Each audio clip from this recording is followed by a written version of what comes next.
You know, Lake George has such rich history, and I am joined right now by the Fort William Henry Museum Director, Ken Mark, and historical interpreter, Andrew Menzie, who is dressing the part in his British garb. Andrew and Ken, thank you so much for being here. Andrew, let's chat first, because I know that Lake George played a crucial role in the French and Indian War and also the American Revolution, which led eventually to our nation's independence. But let's talk about the French and Indian War first and Fort William Henry.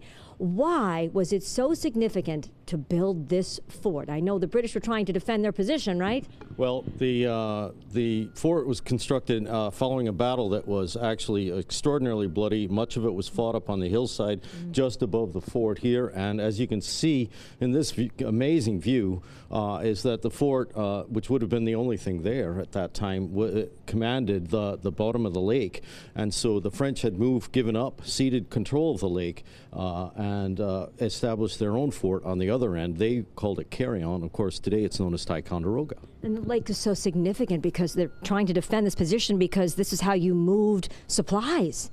Sure, this is part of a waterway that is almost continuous from what is today New York City and Montreal, which of course was center of the British activity, center of French activity on either end of this waterway, and Lake George was a integral part of that transportation network that people have been using for 10,000 years. Amazing. And I know that you talk about this history so much at Fort William Henry.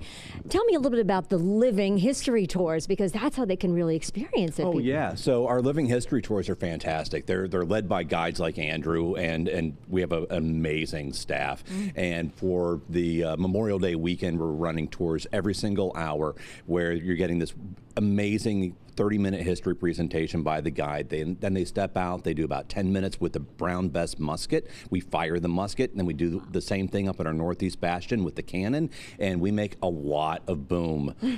So people really do enjoy that. But then there's 45,000 square feet of footprint to explore. We have 3 floors in our West Museum, 2 floors in the North, and exhibits in every single wall. And we've got some great new ones too. And for the summer, things, pick up even more, obviously. Oh, absolutely. With the summer, it is our busy season. Yes. And, for say the 4th of July, for instance, we've got great events. We read the Declaration of Independence. We have an August showing of our immersive version of The Last of the Mohicans with Daniel Day-Lewis. And again, we fire the musket, we fire the cannon with the music. We've got reenactors that run through the audience. We've got the British, we got provincials, we don't really have any French yet. We'll have to work on that. And we've got our Native American allies as well. Right, but you're immersed in the history. Absolutely. Yeah. And we have a lot of fun doing that. Yeah. Real quick, the name of Lake George, King George II of England, but it was the British commander who changed the name, right? Yes, Tell me about it was William Johnson, and the original name, Andiatorocte, means water between mountains.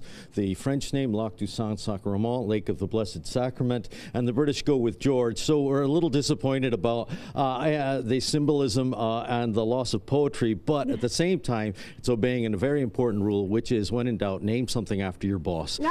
King George. That's right. Thank you so much. He's a walking encyclopedia. Andrew, Ken, so great to have them both here, so knowledgeable. We'll be back with a lot more from Lake George. Fourth stop, News 10 in your town.